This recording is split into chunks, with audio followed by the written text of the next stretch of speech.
No voldria ser impertinent, però suposo que tu no tens pas 6 dits a la mà dreta, oi? Sempre comences les converses així? Un home amb 6 dits va assassinar el meu pare.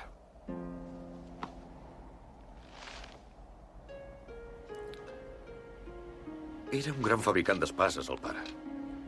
Aquell home amb 6 dits li va demanar una espasa especial i el pare va dir que li faria.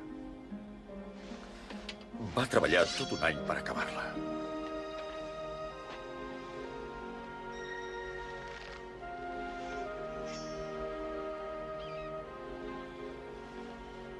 Mai n'havia vist cap d'igual. L'home amb 6 dits va tornar a buscar-la, però volia pagar una desena part del preu. El pare s'hi va negar i, sense dir res, l'home amb 6 dits el va apunyalar al cor. Jo estimava molt el pare i vaig reptar l'assassí a un duel. Vaig perdre i em va perdonar la vida. Però em va fer això. Quants anys tenies? Tenia 11 anys només.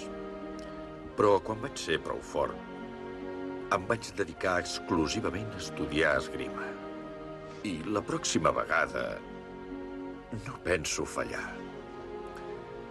M'acostaré a l'home amb 6 dits i li diré: hola, em dic Iñigo Montoya. Vas matar el meu pare. Prepara't per morir.